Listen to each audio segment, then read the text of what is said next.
Hi guys, and today I'll be playing The Valley Part 1. And we're going to be playing as someone who's working in a biotech company and is going to take care of a very special type of plant species. But they connect very well to plants, so we'll see how it goes.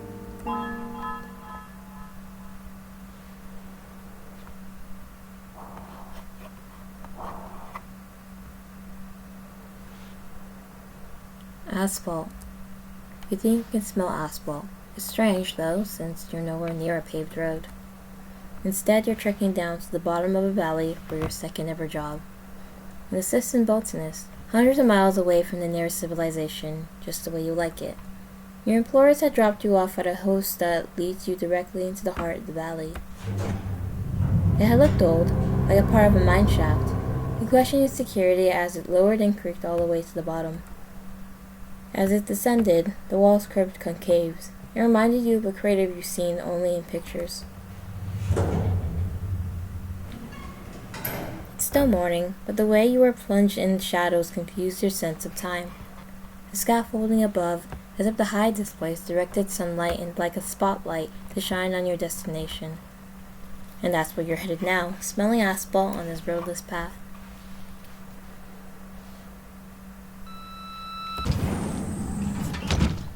You were a tad nervous that your ID card might not work, that this whole job was too good to be true. Relief fled to you as you stepped inside the only sunlit facility in this valley. A lobby is what you expected, so you're racking your brain trying to figure out what this room is. And then you remember, your employer had told you about a clean room where you'd be putting on a uniform for this job. It's ultimately a lab, after all. They're afraid of introducing unknown elements into the environment since you'll be working directly in the greenhouse. You quickly eyed the instructional posters on the wall and grabbed the correct size gear from the rack, stashing away your hoodie in a locker a little reluctantly.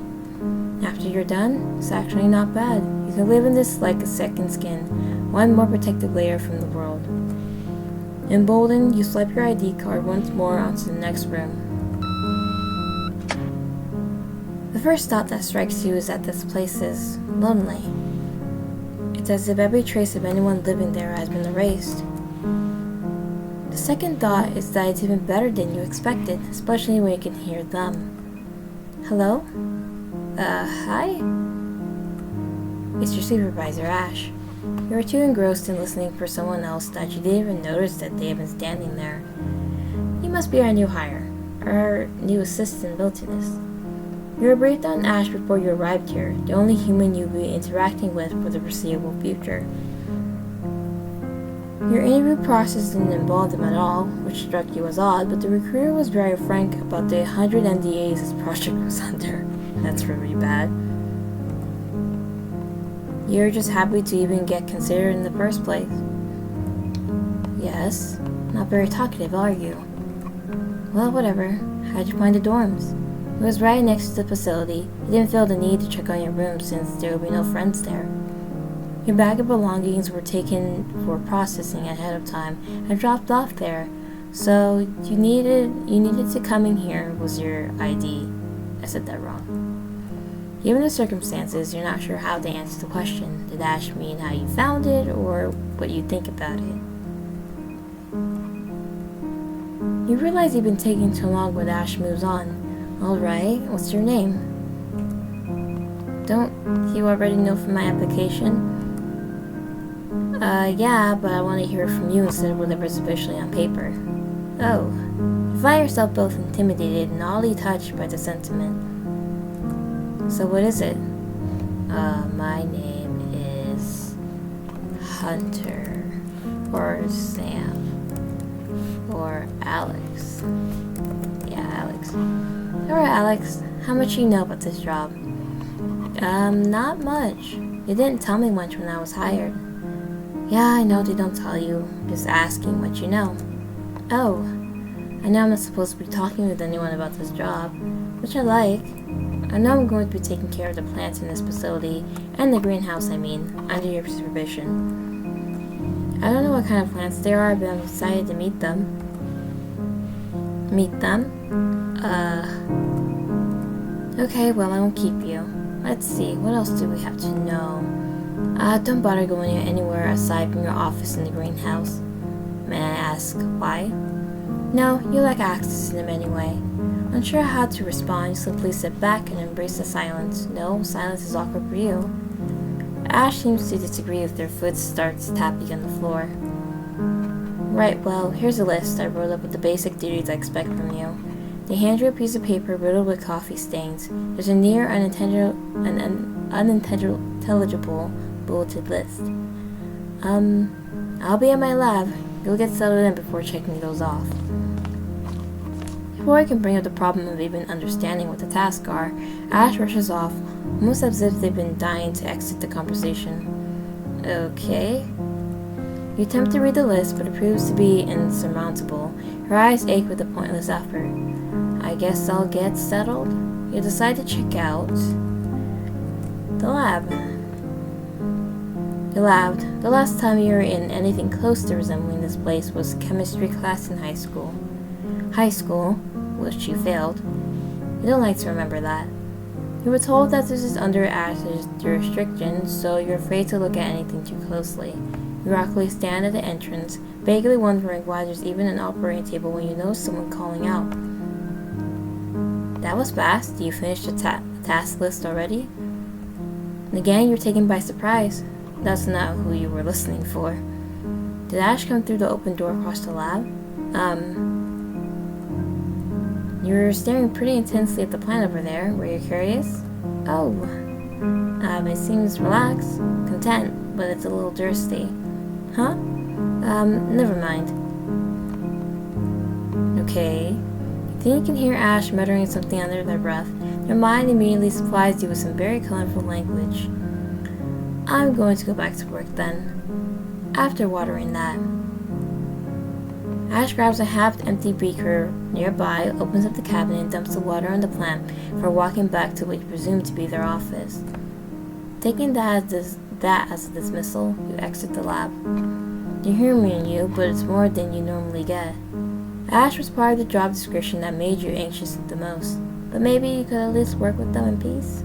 Hopefully. Okay, so we can literally talk to plants. Let's go to our office.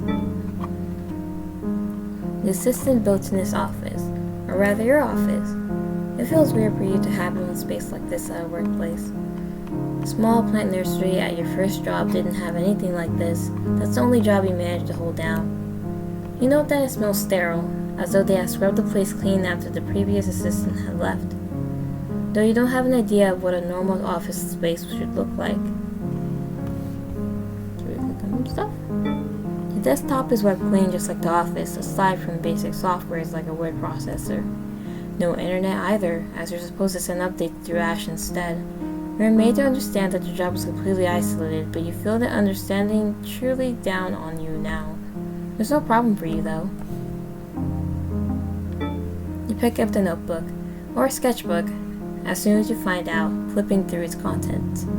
You're a little weirded out that for a place scrubbed clean, this was left out so conspicuously. Your handwriting is terrible and can barely read it. The owner and Ash must be a match made in heaven. That thought leads you to briefly consider Ash as the owner, but the handwriting, as equally as terrible as it is different enough. The sketches inside have incredible detailing. They're able to recognize all the plants, flowers most of them, lovingly rendered with pencil. One page makes you pause. You think it might be a tree, but you've never seen it before.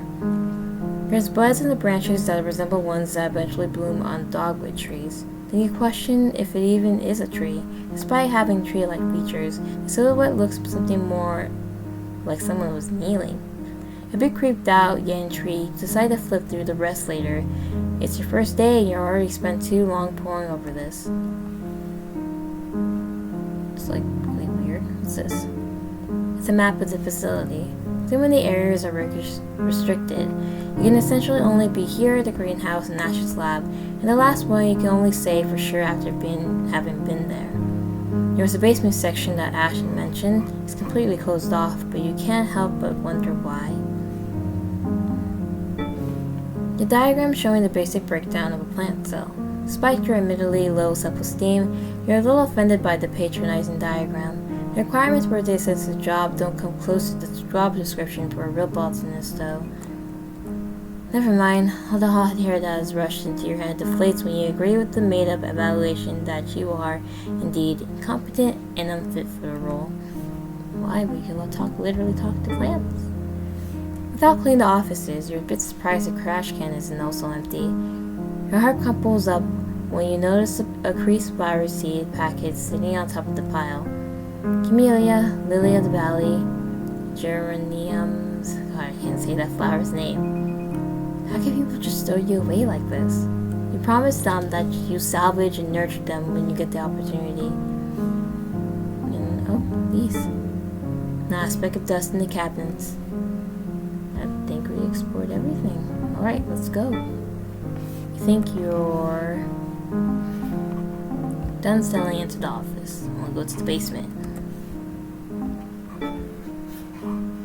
You walk down the unlit stairs. It feels like you're walking into the void, yet the feeling isn't entirely unwelcome. At the end of it, you can see the basement door under a dim fluorescent light.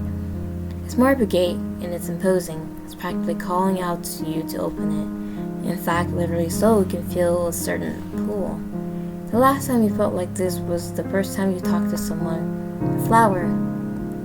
Even though you're certain that this won't work, you try your luck with your ID at the gate. Of course not. You decide to check out the greenhouse. You feel settled in enough, as the only place left to explore is the reason you were hired. The greenhouse where you'll be taking care of plants. You're excited to make new friends. It's been a while since you were able to, ever since you were fired from your last job, which is your fault. You couldn't be good enough. You could never be good enough for them. The plants were different. You didn't have to perform anything. You could just be. You easily accepted you as your own, as if you were the most natural thing in the world too. They understood you like no other, and you to them. And they called out to you from the other side, their voices bubbling expectantly like a mallet on the xylophone. With a newfound resolve, you swipe your ID card and enter the greenhouse. It's numerous. You recall the last time you heard this many voices was when, as a child, you would wander for hours in the woods. Your parents were never a fan of that, and they could never understand the comfort the greenery would bring you. A sound sleep, for one, the whispers a sweet lullaby in your ears. The plants here, they are less a part of a greenhouse and more part of a forest. An ecosystem with a state-of-the-art technology emulating nature far below what the sun envelops the earth. And they're as content as they could be. No, while they're happy, there's an undercurrent of nervousness, as if they're walking on eggshells. A facade of paradise. What's wrong? You probe deeper and can feel it. At the heart of this place, something, no. The hell? Beyond the branches, or as if they had bowed out to make way for your approach, was someone. I'm guessing they're asking, who are you? You're from the sketches. Like a badly turned radio, that's what the words felt like. Worms against your brain. But the sensation is still akin to a plant. You're still a plant, but something is wrong.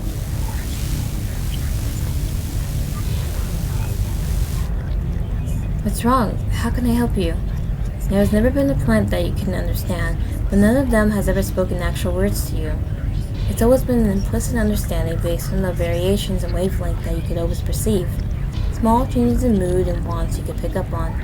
So this one, you can still tell that it's a plant. The buzzing, the static, it still feels like those same wavelengths trying to claw their way into your brain. But something was in the way, something...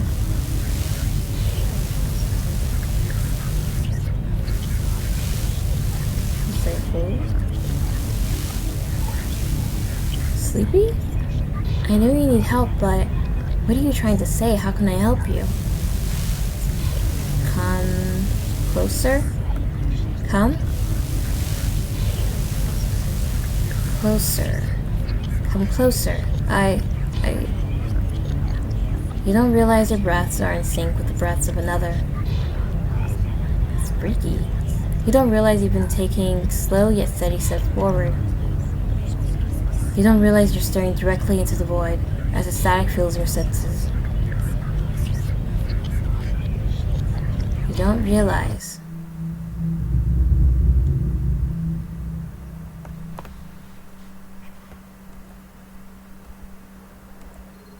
they're not normal. You've been here before. They haven't been normal for a while now. You tried to love them as their own child, even went along with this gender thing. But the way they refuse to socialize with anyone, they don't have any friends. It's not normal.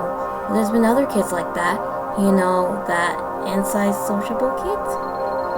The kids like that talk literally all day with plants, as if they're alive. We tried so hard to talk to them about it, but they just completely shut off when we do. Then they skip school just to spend time at that nursery, come back covered in dirt. Sometimes they don't come back at all. Sometimes you wish you wouldn't actually come back at all. So you run and you fall. You have been falling for a very long time. Falling onto cracked earth, its jaws and the cups of swallowing you whole. Swallowed whole, you can't move a finger. The pool of infinite slumber and overpowering. The explosion jolts you. You haven't been here before. This isn't you. Distantly, you can hear someone crying. You try to move towards them, but you realize your eyes aren't even open. So you move. What the heck? Holy shit, Alex? Oh, okay. So that plant being has to have been someone that was human and then that was turned into a plant. Or maybe it was just a plant that was just its own species that was experimented on. Yeah, that is the end of part 1. I think it's a very beautiful story overall, and the art is very pretty, and I also liked how, like, the whole dialogue when describing the plants and whatnot, it kind of read like a poem, which I liked. Well, thank you guys so much for watching this video. Bye!